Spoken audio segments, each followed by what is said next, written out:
Hello, Malcolm here, and welcome to Quiet Time Coaching. This is episode 421, and it's the first of 3 on the value of taking a spiritual retreat.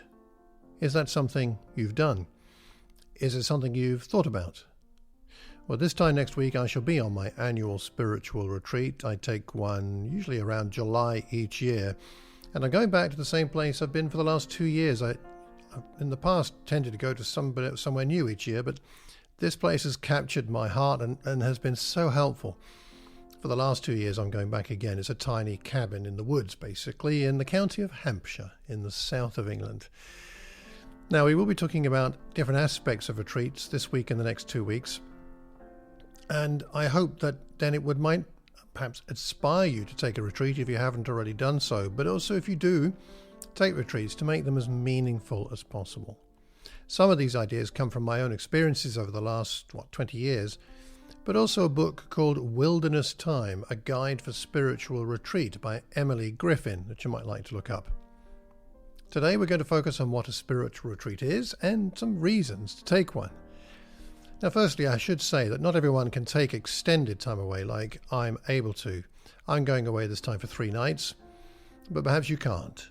The significance of taking a retreat is not about the length, but it's about creating space to listen to God.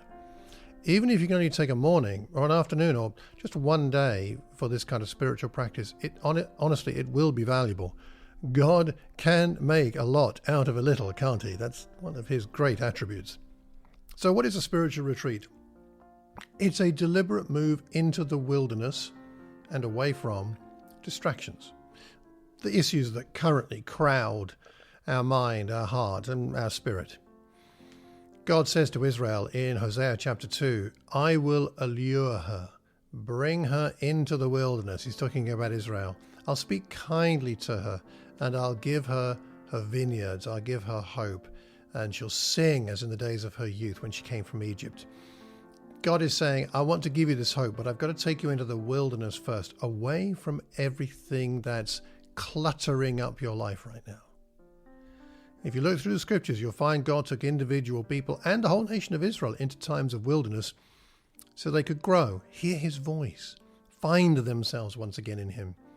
And sometimes God does this to us today, but we don't have to wait for him to do it. We can move into the wilderness deliberately, voluntarily, requesting his disciplining and comforting presence. Spiritual practices like taking a retreat open us up to God's work in our lives. When we take time away to listen to God, it becomes a dialogue over time and develops our friendship with him.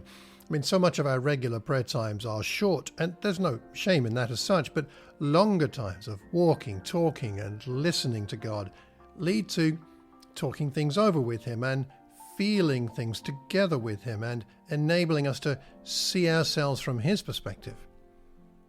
Going on retreat with God, just him, reminds us of who we are. As Griffin says, on retreat we may discover our true identity, not from any self-analysis, but by God's gift of enlightenment.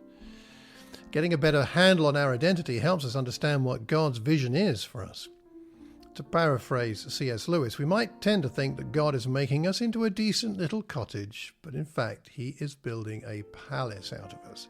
A palace, incidentally, that he intends to come and live in himself. John 14:23. So what are your thoughts about taking a spiritual retreat? Have you ever taken one?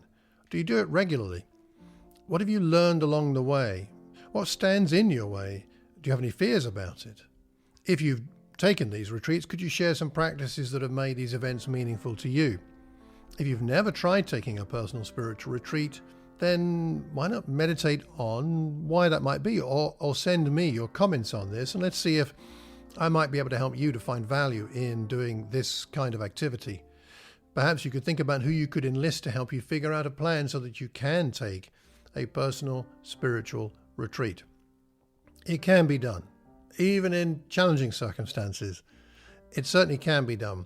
And I can attest personally to the value of doing this now, year on year for the best part of 20 years. Those retreats have varied, but they've always been valuable. Let me know what you think about this. Leave a comment and you can email me, malcolm@malcolmcox.org. Until the next time, take care and God bless.